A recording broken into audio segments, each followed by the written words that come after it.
बिस्मिल्लाहिर्रहमानिर्रहीम। नाज़रीन अस्सलाम वालेकुम। मैं हूं आपका मेज़बान साबिर शाकिर वफाकी दारुल हुकूमत इस्लामाबाद से। दो तीन इम्पॉर्टेंट खबरें हैं आपके लिए। सबसे पहली खबर जो हम लेंगे वो लेंगे शहीद अरशद शरीफ साहब की, क्योंकि शहीद अरशद शरीफ का मामला जब तक हल नहीं होता हम इंशाअल्लाह उसके लिए आवाज़ भी उठाते रहेंगे। और कुछ नई चीज़ें सामने आई हैं और अब बाकायदा तौर पर सरकारी सतह पर बता दिया गया है कि शहीद अरशद शरीफ पे वाक़तन तशद्दुद हुआ था और उनके जस्ते खाकी पे तशद्दुद के निशानात मौजूद थे, क्योंकि जो पिम्स हॉस्पिटल में पोस्टमार्टम हुआ था उस पोस्टमार्टम की रिपोर्ट बाकायदा तौर पे ऑफिशियली अब हवाले कर दी है शहीद अरशद शरीफ की फैमिली के। उनके करीबी अजीज़ ने ये रिपोर्ट वसूल की है। इस रिपोर्ट में जो चीज़ें हैं वो मैं आपको बता दूं कि इसमें क्या चीज़ें साबित हुई हैं। शहीद अरशद शरीफ के जिस्म पे जख्म के 12 निशानात मौजूद थे और शहीद अरशद शरीफ की बाईं आंख के गिर्द स्याह निशान था, जो कि मशकूक है क्योंकि सर पे उनको चोट लगी थी और गोली लगी थी और उनकी सिर्फ बाईं आंख जो है वो उसके गिर्द ऐसे जैसे किसी ने मुक्का मारा हो या कोई तशद्दुद का निशान, क्योंकि उनकी राइट जो साइड की दाईं आंख है वो बिल्कुल दुरुस्त थी और जो बाईं आंख है वहाँ पे एक गहरा निशान पाया जाता है। वो हम तस्वीर में भी देख सकते हैं, जो गाड़ी में उनकी तस्वीर है उसमें भी बड़ी वाज़ेह है।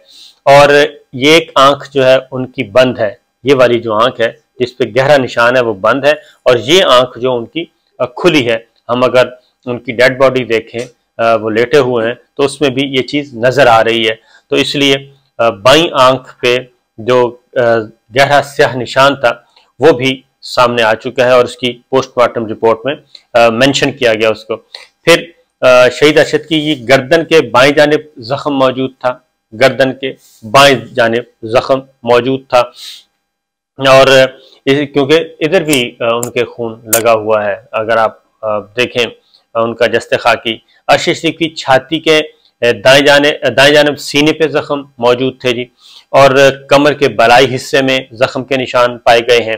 और कमर पर मौजूद जो जख्म के स्याह निशान मौजूद थे उसको भी कमर के गिर्द भी, और ये भी है कि कमर पर मौजूद जख्म के गिर्द भी जो स्याह निशान उसको धोने की, क्योंकि ये पहले भी आ चुका है कि उसको काफ़ी कोशिश की गई कि वो स्याह निशान ख़त्म किया जा सके, क्योंकि वो बहुत बड़ा इम्पोर्टेंट साइन है कि गोली कितने करीब से लगी। वो इंतहाई करीब से लगे तो सर्कल जो है वो जख्म के गिर्द काला निशान बन जाता है, क्योंकि स्किन जलती है। तो इसलिए ये भी एक वाज़ेह किया गया। और इसके साथ साथ अरशद शरीफ के दाएं हाथ के 4 नाखून मौजूद नहीं थे, 4 नाखून मौजूद नहीं थे, क्योंकि केनियन पुलिस कह रही है हमने 3 निकाले थे और उसके बाद ये चौथा नाखून मौजूद नहीं है, एक बात। और उससे आगे भी एक और उंगली के नाखून के नीचे खून जमा हुआ है। ये एक अगेन अगली जो एक इसमें इस पोस्टमार्टम रिपोर्ट में मेंशन किया गया है। शहीद अरशद की जो दाईं कलाई पर रगड़ का निशान मौजूद है और दाईं कलाई पर रगड़ का निशान मौजूद है। ये भी इम्पोर्टेंट एक साइन है, इससे भी पता चलेगा कि उनको घसीटा गया, क्या किया गया, क्या नहीं किया गया। अरशद शरीफ की खोपड़ी की बाईं जानिब की हड्डी गायब है और दिमाग के बाईं जानिब मुतासर हुआ है गोली की वजह से। फिर एक और इसमें है जी, दाएं जानिब की तीसरी पसली में फ्रैक्चर है, ये नज़र आया है। और अरशद शरीफ का दायां फेफड़ा मुतासर हुआ, गोली लगी थी वहाँ पे। गोली से अरशद शरीफ का दिमाग, फेफड़ा और शदीद मुतासर हुए। अरशद शरीफ के बाएं हाथ की उंगली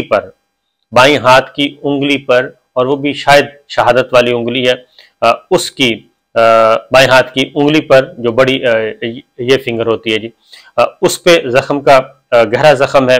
और शहीद अरशद के बाएं हाथ की 2 उंगलियों के नाखून में खून जमा हुआ है। ये एक तो चीज सामने आई है, ये ऑफिशियल अब रिपोर्ट है। दूसरा, उससे पहले तहकीकाती कमेटी की मीटिंग हुई और उसमें पिम्स की जो बनाई गई थी कि तस्वीरें कैसे टीवी चैनल पे पहुंची और प्रोग्राम में नशर की गई, वो सारा के सारा मामला हल करने की, उसमें भी 2-3 चीज़ें बड़ी वाज़ेह हो गई हैं कि जब पोस्टमार्टम हुआ या जब डेड बॉडी सर्द खाने में थी उस वक्त किसी भी ऑफिशियल के पास या अहलकार के पास मोबाइल फ़ोन नहीं था। सीसीटीवी फुटेज और हर तरह से वो देखी गई, जो SOPs थे उनका ख्याल रखा गया। कोई फुटेज, कोई कैमरा नहीं था, मोबाइल नहीं था यानी कि, और वो किसी मोबाइल फ़ोन की तस्वीरें नहीं हैं जो टीवी पे नशर हुई। तो फिर वो किस चीज़ की हैं वो भी सामने उसका भी अंदाज़ा हो गया है इब्तदाई रिपोर्ट में कि जो प्रोफेशनल कैमरा था, पिम्स हॉस्पिटल का जो प्रोफेशनल कैमरा जिसे तस्वीरें ली जाती हैं और उसके बाद महफूज की जाती हैं, तो वो सामने आ गया है कि वो प्रोफेशनल कैमरे से ली गई तस्वीरें ही थीं जो कि टीवी चैनल में दिखाई गई। नंबर 1। नंबर 2 ये भी है कि वो कहीं, अब दो चीज़ें हैं, या तो जो पिम्स का जो IT का रिकॉर्ड है उसमें से, सिस्टम में से तस्वीरें ली गई हैं, या फिर उसी प्रोफेशनल कैमरे की से ही तस्वीरें निकलवाई गई हैं। ये दो चीज़ें अब सामने आ गई हैं, इन दोनों में से एक हो सकता है। अलबत्ता अब अगला मसला ये है कि ये तस्वीरें वहाँ से किसने हासिल की, ये अगला मामला है कि तस्वीरें किसने हासिल की। वो कौन सी शख्सियत थी, वो कौन सी अथॉरिटी थी, वो कौन सा महकमा था जो ये तस्वीरें हासिल करके लेके और टीवी चैनल तक पहुंचाई और उन्होंने फिर नशर की। ये अब जो पोस्टमार्टम रिपोर्ट आई है, पाकिस्तान की जो पोस्टमार्टम रिपोर्ट है पिम्स में हुई, इस रिपोर्ट ने केनियन जो पोस्टमार्टम रिपोर्ट थी उसकी नफी की है, क्योंकि केनिया के जो पैथोलॉजिस्ट हैं उन्होंने कहा था जी जो तस्वीरें दिखाई जा रही हैं वो बिल्कुल गलत हैं और जो तशद्दुद बताया जा रहा है, मीडिया रिपोर्ट किया जा रहा है, वो गलत है।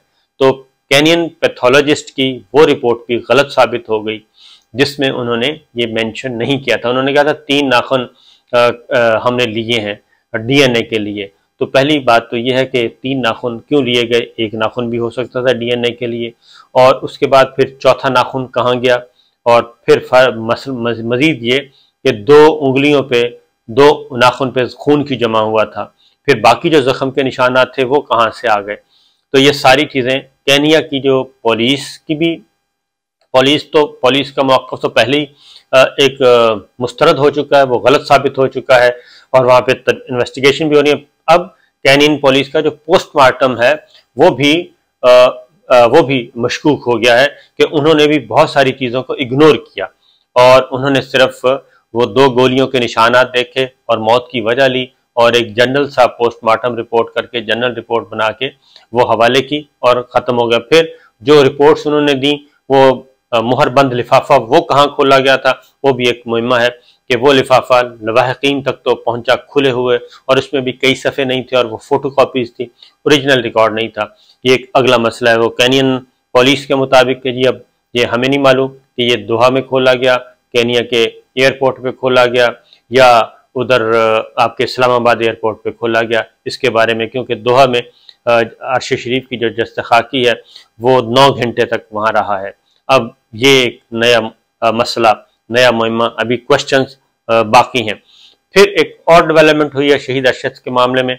जो पुलिस थी, तहकीकाती टीम जो गई थी केनिया, 2 रुकनी कमेटी, 2 रुकनी टीम जो है केनिया गई थी, केनिया से बहुत सारे शवाहिद लेके आई है और उसने अपना फाइंडिंग्स भी दे दी हैं इब्तदाई नौयत की कि वाक़तन ये टारगेट किलिंग है शहीद अरशद की और उससे पहले तशद्दुद भी हुआ, ये भी बात साबित हो चुकी है। क्योंकि GIT की जो रिपोर्ट है उसमें काफ़ी तकलीफ़देह चीज़ें हैं और जो तस्लीम करने वाली भी नहीं है बाज़ औक़ात, यानी कि इतनी ज़्यादा खौफनाक है, बाकायदा तौर पर बहुत ज़्यादा उनको तशद्दुद का निशाना बनाया गया, इसमें कोई शुबा नहीं है।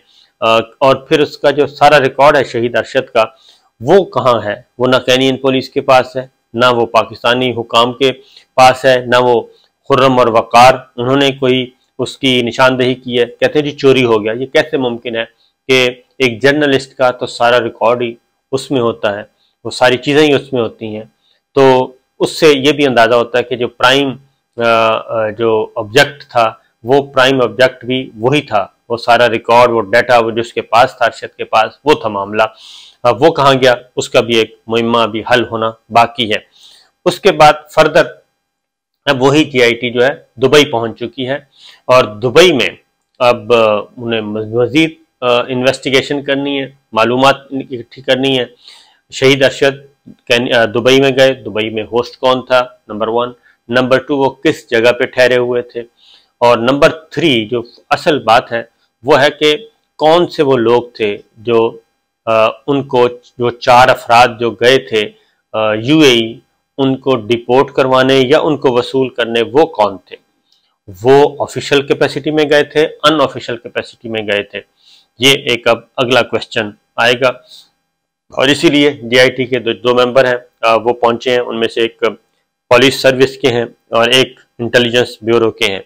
तो वो दोनों अब दुबई से उनको क्या मिलता है, दुबई से और ख़ासतौर पे अबू धाबी से, क्योंकि अर्श शरीफ को यूएई अथॉरिटी के लोग मिले थे और उन्होंने कहा था कि जी आप पाकिस्तान हम पे प्रेशर है और आप यहाँ से चले जाएं, क्योंकि उनके पास वैलिड वीज़ा था, यूएई अथॉरिटी ने इशू किया था और उन्होंने ये भी कहा था कि आप हाई प्रोफाइल हैं, हम आपको आपके साथ कोई ज़बरदस्ती नहीं करना चाहते, हम आपको डिपोर्ट भी नहीं करना चाहते बाय फोर्स और ना ही हम आपको हैंड ओवर करेंगे वापस। तो अब आप इंडिपेंडेंटली फैसला करें आपने जाना कहाँ है।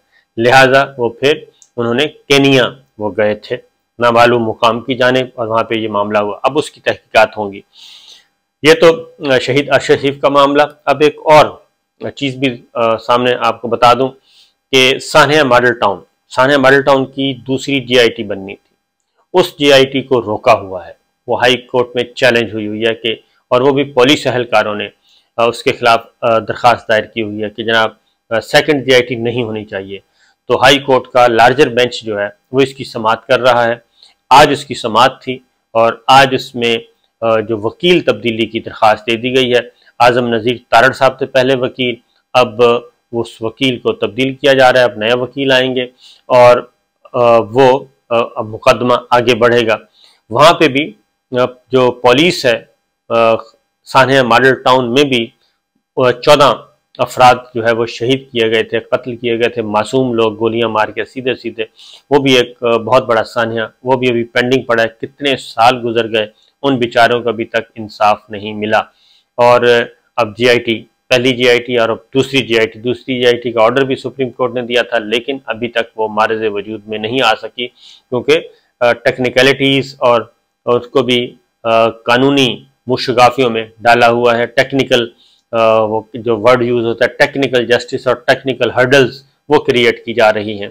और ये है हमारा निज़ाम इंसाफ और सानिया मॉडल टाउन के 14 लोग, क्योंकि मामला अब जुड़े हुए हैं। फिर अगली बात एक और ख़बर भी ले लें, वो ये है कि अब FIR का जो मामला है इमरान खान साहब पे कातलाना हमला, उस FIR में भी अब वो मामला है पंजाब गवर्नमेंट का और Punjab government versus Imran Khan, police versus Imran Khan, police versus, उसमें भी अब मुस्लिम लीग नवाज आ गई है। उस FIR की जो दूसरी FIR की मुखालफत कौन कर रहा है, वो जनाब तारड़ साहब कर रहे हैं, अताउल्लाह तारड़ और दीगर वो मुखालफत कर रहे हैं। मुस्लिम लीग नून अब उसकी मुखालफत कर रही है। तो देखते हैं क्या होता है। अब तक की यही इत्तलात है। इजाज़त दीजिए, अल्लाह हाफिज़।